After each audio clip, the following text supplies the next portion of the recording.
अस्सलाम वालेकुम dear students, class 8 subject science का चैप्टर नंबर 4 हम पढ़ रहे थे। हमने ग्रीन हाउस इफेक्ट के बारे में पढ़ा, एयर पोल्यूशन के बारे में बेसिकली हम पढ़ रहे थे। आज हम पढ़ने जा रहे हैं एसिड रेन, तेजाबी बारिश। अब जैसे आपको पता है कि रेन हमारे लिए एक इम्पोर्टेंट सोर्स ऑफ वाटर है। अब वाटर की ज़रूरत अर्थ पे हर चीज़ को है, हर लिविंग ऑर्गेनिज्म को, चाहे वो प्लांट्स हैं, एनिमल्स हैं, ह्यूमन हैं, हर एक को पानी की ज़रूरत है। वाटर एक बेसिक नीड है हमारी लाइफ की। अब रेन जो है ये सोर्स ऑफ वाटर है। बारिश का फिनोमिना आपको पता ही है कि क्या होता है कि हमारा जो अर्थ पे जो प्लांट्स में वाटर है वो ट्रांसपायर होके इवेपोरेट होके ऊपर जाता है और वेपर्स की फॉर्म में, और फिर वहां पर दोबारा जो वेपर्स हैं वो कंडेंस होके लिक्विड बना देते हैं। अब जो नॉर्मल रेन है, जो नॉर्मल हालात में रेन हो रही है वो बेसिकली वीकली एसिडिक होती है। उसकी अगर हम पीएच देखें तो वो ऑलमोस्ट 6 उसकी पीएच 5.5 to 6 उसकी पीएच होती है, वीकली एसिडिक होती है। उसमें कार्बन डाइऑक्साइड प्रेजेंट होती है। कार्बन डाइऑक्साइड तो आपको पता ही है कि आम अब गाड़ियों के धुएं में भी ये गैस पाई जा रही है, वो कार्बन डाइऑक्साइड प्रेजेंट है। लेकिन जब अब जो टाइम गुजरता जा रहा है, दिन ब दिन जो है व्हीकल्स का यूज बढ़ता जा रहा है, मोटर बाइक्स का यूज बढ़ता जा रहा है, जो फॉसिल फ्यूल्स हैं उनकी बर्निंग बढ़ती जा रही है। फैक्ट्रीज में, इंडस्ट्रीज में जो फॉसिल फ्यूल्स हैं वो बर्न हो रहे हैं। अब फॉसिल फ्यूल्स जब बर्न होते हैं तो उनकी बर्निंग की वजह से दो गैसेस रिलीज होती हैं। एक है सल्फर डाइऑक्साइड और सल्फर ट्राइऑक्साइड।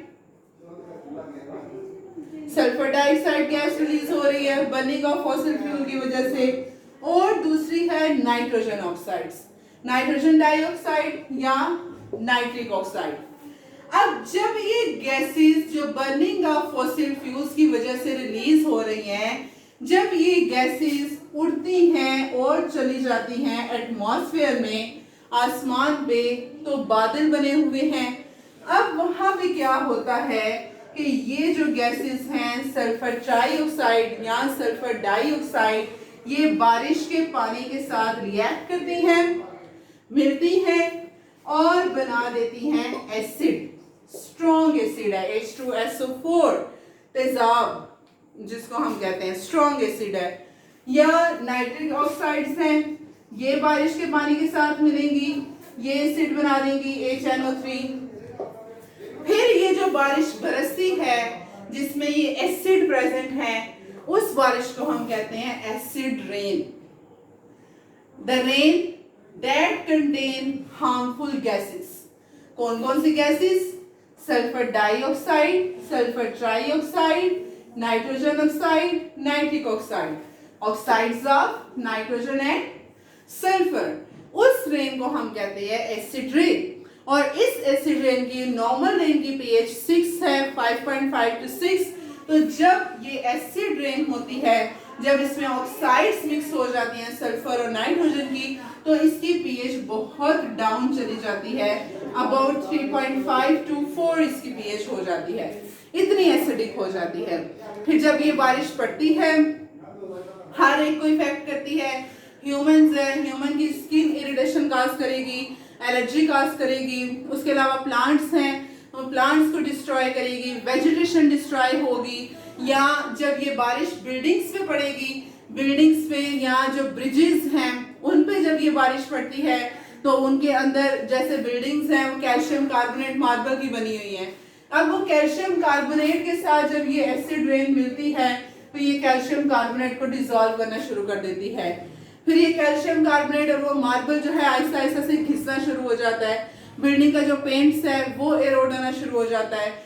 या ब्रिजेस हैं, ब्रिजेस जो स्टोन्स और मेटल्स के बने हुए हैं, वो स्टोन्स और मेटल्स जो हैं जब उन पे एसिड रेन पड़ती है तो वो आहिस्ता आहिस्ता खत्म होना शुरू हो जाते हैं। जैसे आगरा में ताजमहल है, तो कह रहे हैं कि ताजमहल पत्थर का बना हुआ है, अब उसका पत्थर आहिस्ता आहिस्ता से एरोड हो रहा है। क्यों एरोड हो रहे हैं? क्योंकि वहां पर पोल्यूशन बहुत ज्यादा है, एयर पोल्यूशन, जिसकी वजह से एसिड रेन हो रही है और उस एसिड रेन की वजह से जो है उस बिल्डिंग की वो बिल्डिंग आहिस्ता आहिस्ता से ईटन अवे होती जा रही है। उसके अलावा एसिड रेन का अगर हम डैमेज देखें तो एसिड रेन के डैमेजेस में एक ये भी आता है कि एसिड रेन जब जमीन के ऊपर पड़ती है, सॉइल पे, मट्टी पे, या जब वो पत्थरों में पड़ती है तो उनके अंदर मेटल्स प्रेजेंट हैं, डिफरेंट मेटल्स प्रेजेंट हैं, जैसे एल्यूमिनियम है, जैसे आर्सेनिक है, मरकरी है, या और बहुत सारे हार्मफुल मेटल्स प्रेजेंट हैं। अब जब ये मेटल्स उस स्टोन पे पड़ेगी, उनमें मेटल्स प्रेजेंट हैं, वो पिघलेंगे, वो मेटल्स जो हैं आहिस्ता जाएंगे पानी के अंदर। जब वो पानी के अंदर मेटल्स जाएंगे, जाहिर है बारिश हो रही है, रिवर्स में पानी जाना है, फिर वहां पर रिवर्स में फिश, एक्वेटिक लाइफ प्रेजेंट है, फिशेस प्रेजेंट हैं। तो जब मेटल्स रिवर में जाते हैं, जैसे एल्यूमिनियम है, तो एल्यूमिनियम क्या करता है, ये जो फिश के गिल्स हैं उन गिल्स को क्लॉग कर देता है, उनको बंद कर देता है, जिसकी वजह से फिशेस को सफोकेशन होती है और फिर वो मर जाती हैं। इस तरह से एक्वेटिक लाइफ भी डिस्ट्रॉय हो रही है। उसके अलावा ये मेटल जैसे आर्सेनिक पॉइजनिंग बहुत ज्यादा हो रही है।